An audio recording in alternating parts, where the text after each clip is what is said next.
In the TV series Game of Thrones, one of the events that causes chaos across the kingdom is the Red Wedding, in which a massacre occurs. However, the award-winning TV show was inspired in its events by the real and bloody massacre that occurred in Scotland during the medieval period.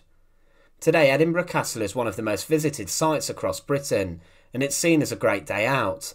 But this incredible fortress was the site for the Black Dinner, the inspiration for the Red Wedding, which resulted in the slaughter of two of the most important clan chiefs of Scotland.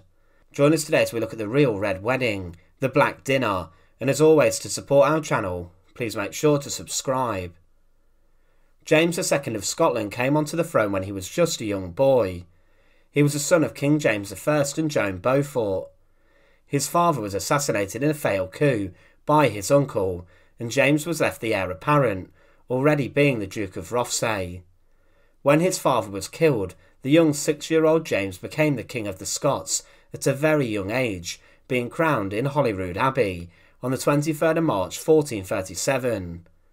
As he was a boy king, he was given a regency council to help him rule over Scotland, and this was a council that was dominated by great power plays and struggles between different factions and clans in Scotland. Different clans saw this as a perfect opportunity to influence power and score points over the others. The control of the boy king's council was given to Archibald Douglas, the 5th Earl of Douglas, who acted as the head of the Scottish government, as he was a Lieutenant General of the realm during James's minority, as he was too young. When he died, there was a lack of prominent and powerful earls in Scotland, for a number of reasons. Many had died or were in fact too young to preside over the government and the boy king's council. Because of this, power became split and divided up between William Crichton, the first Lord Crichton, the Lord Chancellor of Scotland, Sir Alexander Livingston of Calendar, and James Douglas, the Earl of Avondale. Livingston was also the warden of Stirling Castle, which at the time was a fortress, and when the young king stayed there, he remained under the custody of Livingston. The Douglases were the most powerful family in lowland Scotland during the Middle Ages, and were seen as a big threat to rival families. They dominated politics and land, owning huge swathes of the kingdom. However, they also sought power and influence over the king and the crown, and sought to manipulate the monarchy for their own reasons. They were considered by the regency as a threat, and it's likely the other men treated James Douglas with some suspicion. In 1440, the three men conspired to bring down the power behind the late Archibald Douglas's family, and sought to bring the Douglases under control. A dinner and meeting was arranged to take place with the three men, and they also invited 16-year-old William Douglas, the 6th Earl of Douglas, and his younger brother, to dine with the king at the prestigious Edinburgh Castle. It's likely that a fancy dinner and meal was planned. However, the dinner would go down in infamy for its barbaric bloodshed and political power plays and scheming.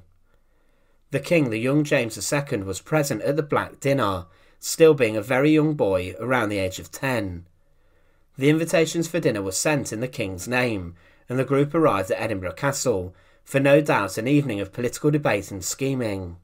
The castle would have been staffed as usual for a royal banquet, fit for those members of the government and the monarchy. The rival Douglases had become so powerful that a plan was made to bring them under control.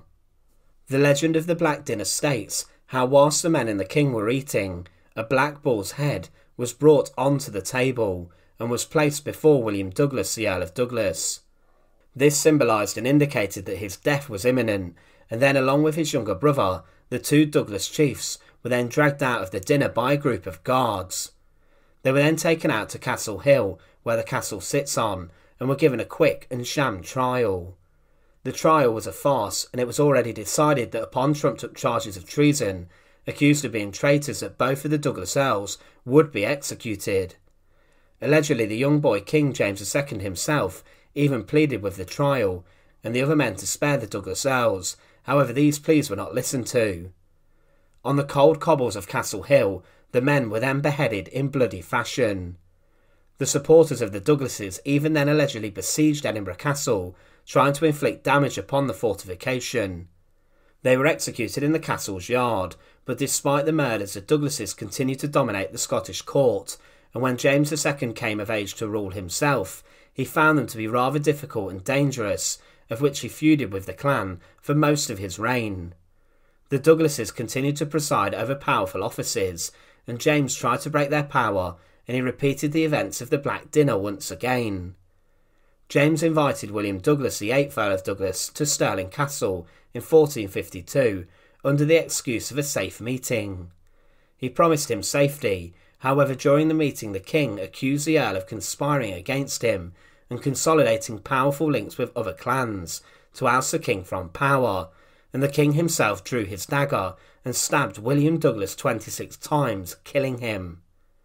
So the bloody and brutal events of the Black Dinner and the murders of the Douglas Earls helped to write the Red Wedding in the Game of Thrones novels, and these were depicted in the award-winning TV series. It shows us a true reality of the brutal politics of the medieval period, and how powerful earls, especially in Scotland, would stop at nothing to consolidate and gain more power. Once again, thanks for watching. To support our channel, please make sure to subscribe, and once again, thank you so much for watching.